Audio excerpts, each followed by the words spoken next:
Hi everybody, welcome. My name is Jeff and this is Shubham. Shubham. What are we here to talk about today? We are going to talk about Captain Miller.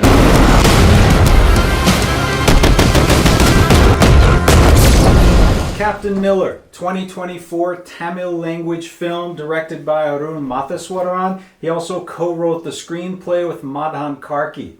Here are my thoughts about it. It is an action-adventure epic. It's about a guy named Isa, played by Indian film star Dhanush, living in a rural, tribal area in 1920s British India. His community is being oppressed by their local king, which embodies India's upper caste. The upper caste manages their local temple for everyone, except that they won't let lower caste people come inside the temple. This is a bone of contention between them. Our hero, Isa, is so disgusted by their treatment by the upper caste that he joins the British Army. When he's criticized for it by his own people, he says, hey, either way it's oppression. The upper caste oppresses us. The British oppresses us. What does it matter? At least in the army, I'll be treated equally, so he thinks. But he gets disabused of this fantasy right away. On his first day, he learns they'll be given uniforms with European last names stitched on them rather than their own names because British people can't pronounce their names. Isa is assigned the name Miller, and he jokingly, soon thereafter, starts calling himself Captain Miller, hence the movie's title. Shubham, what do you think? So I'm not as organized as Jeff, but I'll try to talk about few points here. So the first thing that I really liked about the movie, like the South Indian movies has this like the hero worship thing. So there is like one star, and the star being Dhanush here. I'm a big Dhanush fan, first of all, so I'm trying not to be that biased. But here the hero's entry was, I think it was done in a very different way. It was not as dramatic as all the other South Indian movies like RRR and all those jazz, but here it was like the drama was created, but not showing Captain Miller in the beginning.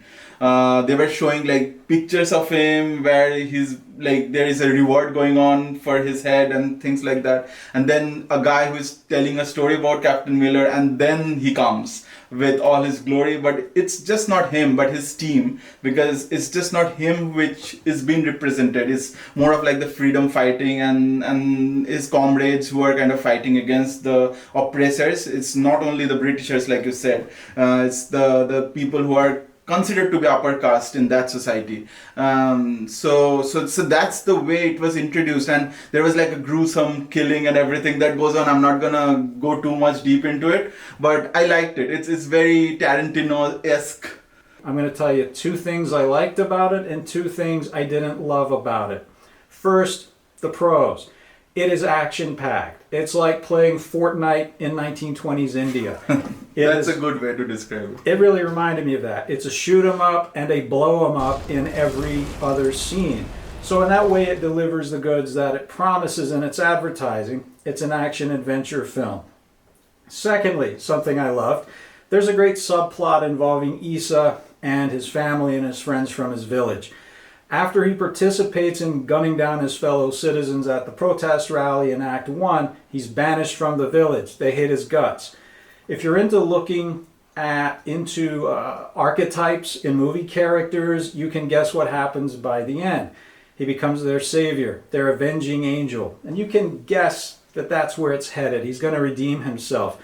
On some level, watching it, you know that's where this is headed. The fun in a movie like this is seeing exactly how that will unfold. How exactly does that happen? Mm-hmm. Two of my cons. First, it is non-linear narrative storytelling to the extreme, because it's already hitting us with a complex setup, a huge cast, and all of their varying subplots. All that gets put into a blender and shown to us. I really thought for the first 20 minutes, if the whole movie's like this, I ain't watching it. Fortunately, it calms down, it tapers off, it never stops completely, but it becomes manageable for the viewer. Secondly, the action scenes, in terms of furthering the plot, are virtually identical, very predictable.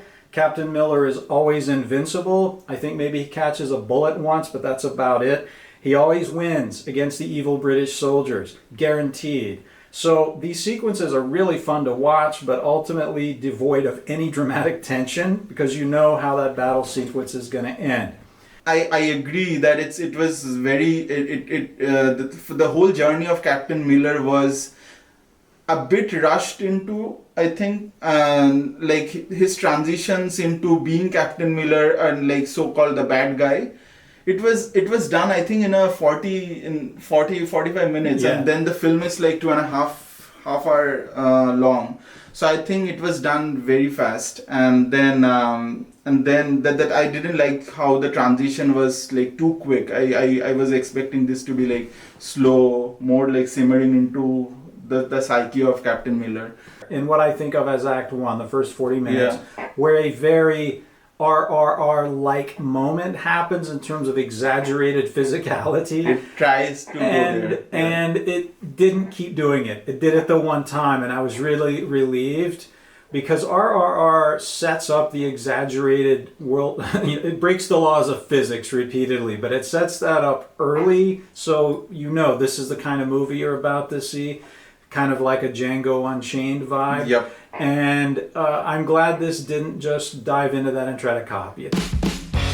I mean, overall, it's a good watch. I think it's a good one-time watch. If you had to give it on a scale of 5 stars, how many stars would you give Captain Miller? I think I'll give something between. I'll give like 2.8.